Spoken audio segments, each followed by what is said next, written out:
नमस्कार साथियों। स्वागत है आपका एक नए अध्याय में। जैसा आप सबको पता है, तो काफी गंभीर विषय रहा है अमेरिका और ईरान के बीच में होने वाला युद्ध। पहले युद्ध हुआ, काफी टाइम तक चलता रहा, फिर समझौता होता है। उसके बाद अभी फिर दोबारा से जो है अमेरिका ईरान के ऊपर हमले कर रहा है, और ईरान भी अमेरिका पर तो हमले कर नहीं सकता, बहुत दूर है अमेरिका वहां से। तो जो आसपास के देशों में मिलिट्री बेसिस हैं, वहां पर जो है हमले कर रहा है। तो इसके साथ ही अभी अमेरिका ने एक स्टेटमेंट दी है कि ये अमेरिकी प्रेसिडेंट की स्टेटमेंट है बेसिकली, कि अमेरिका जो है वो स्ट्रेट ऑफ हॉर्मुज जो जगह है, जहां से दुनिया का 20% तेल जो है वहां से होकर के गुजरता है, निकलता है। जैसा आपको पता है कि जो पहाड़ी देश है हमारे, को तेल सबसे ज्यादा तेल वहीं पैदा होता है, तो जो कच्चा तेल है। तो उसने कहा है कि हम इस पर कब्जा करेंगे, ईरान को कब्जा नहीं करने देंगे, हम अपना कब्जा करके रखेंगे। और 20% जो है टैरिफ लगाएंगे आने जाने वाले शिप होते हैं, जो पानी के जहाज होते हैं या पानी के जहाज, टैंकर जो होते हैं, कार्गो जहाज जो होते हैं, उनको लगाएंगे। तो यहाँ पर आज के अध्याय में ये समझने की कोशिश करेंगे कि क्या अंतरराष्ट्रीय कानूनों के अनुसार या अंतरराष्ट्रीय संधियों के अनुसार, संयुक्त राष्ट्र संघ के अनुसार, क्या ऐसा संभव है और ऐसा हो सकता है कि कोई देश कहीं किसी रास्ते पर कब्जा कर ले, समुद्री रास्ते पर, और जो है वहां टैरिफ लगा दे। चलिए आइए समझते हैं। तो देखिए साथियों, स्ट्रेट ऑफ हॉर्मुज जो है वो एक प्राकृतिक जलडमरू मध्य है, यानी एक प्राकृतिक रास्ता है। और ईरान और ओमान का तट जो है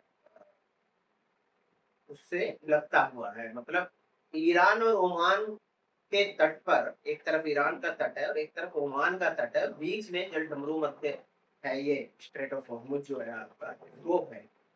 अंतरराष्ट्रीय कानून के अनुसार, जो समुद्री कानून है संयुक्त राष्ट्र द्वारा भी उसको मान्यता दी गई है या मान्य है, उस पर जिस देश की समुद्र में जहां सीमा लगती है, मतलब जमीन से जहां से समुद्र की सीमा तट होता है, मतलब जो तट है वहां टच होती है सीमा, वहां से अगले 22 किलोमीटर का एरिया जो है वो पूरी तरीके से होल सोल, जमीन आसमान, हर तरीके से उस देश के पूरी तरीके से नियंत्रण में आता है। उससे अगला जो 22 किलोमीटर है, यानी 44 किलोमीटर का एरिया, वो कुछ चीजों के लिए कब्जे में आता है, कुछ चीजों के लिए नहीं कब्जे में आता है। और उससे आगे का जो 200 मील करा जो वो पूरा तट, मतलब समुद्री जो एरिया है, वहां पर वो खनिजों और संसाधनों पर तो अपना कब्जा कर सकता है, लेकिन किसी को आने जाने से और इन सब चीजों से रोक नहीं सकता। दूसरी चीज ये है कि इस तरीके के केस में क्या होता है कि आप कुछ विशेष कामों के लिए तो टैक्स वगैरह लगा सकते हो, और ऐसे ही नहीं कि मतलब हर बात में टैक्स लगा देंगे। ये वहां से जो सुरक्षित आवाजाही है जहाजों की, पानी वाले जहाजों की, तो आप उनको अलाउ करेंगे ही करेंगे, आप उनको मना नहीं कर सकते हैं, जो नियम है। तो अमेरिका का कब्जा करना और टैरिफ लगाना, दोनों ही बातें गलत है, क्योंकि 20 किलोमीटर के 22 किलोमीटर के दायरे में तो ओमान और ईरान के तट लगते हैं, तो उनकी सीमा हो गई। क्योंकि ये प्राकृतिक जलडमरू मध्य है, तो इसलिए ये सबके लिए खुला हुआ है। आप आवाजाही के लिए किसी तरीके का कोई वो नहीं लगा सकते, आपका बल्कि आपकी जिम्मेदारी बनती है कि वहां से जहाज सुरक्षित निकले, ताकि किसी दूसरे देश को दिक्कत ना हो। हाँ, कुछ कमर्शियल चीजें हैं, नेविगेशन सिस्टम है और काफी चीजें हैं, तो उनके लिए आप कर सकते। इसके अलावा जो है, जैसे अमेरिका ये कह रहा है कि हम कब्जा करके और इसको वो करेंगे, तो यहाँ पर क्या है कि ऐसा अमेरिका नहीं कर सकता है, रूल के हिसाब से भी नहीं कर सकता है, वैसे भी नहीं कर सकता है। दूसरी चीज ये है, वैसे तो देखिए कुछ भी कर सकता है, पूरा जलडमरू मध्य कब्जा कर ले, पूरा ईरान पे कब्जा कर ले, ओमान पे कब्जा कर ले, कुछ भी करो।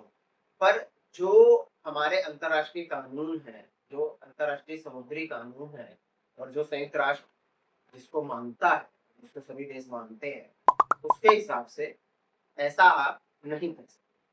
क्योंकि ये प्राकृतिक रास्ते हैं, ये आपने बनाए नहीं है। जैसे स्वेज नहर है और पनामा नहर है, यहाँ पे मैं आपको ये भी बता दूं, क्वेश्चन दिमाग में उठेगा कि सब स्वेज नहर और पनामा नहर वाले तो जो है पैसे लेते हैं, टैक्स लेते हैं, वहां से कुछ निकलता है, गुजरता है। तो देखिए, स्वेज नहर और पनामा नहर का क्या है कि वो प्राकृतिक रास्ते नहीं है, वो बनाए हुए रास्ते। अब किसी ने अगर अपनी सुविधा के लिए कुछ बनवाया है, वो आपसे टैक्स ले सकता है कि आप वहां से आइए जाइए। लेकिन जो प्राकृतिक रूप से चीजें हैं, तो वहां पर आप ऐसा नहीं कर सकते हैं। तो ट्रम्प महोदय की जो ये धमकी है, ये सरासर गलत है और अंतर्राष्ट्रीय कानून के हिसाब से भी ये गलत है और ऐसा नहीं कर सकते हैं। इवन ईरान और ओमान दोनों का तट लगता है, एक का उत्तरी तट लगता है, एक का दक्षिणी तट लगता है।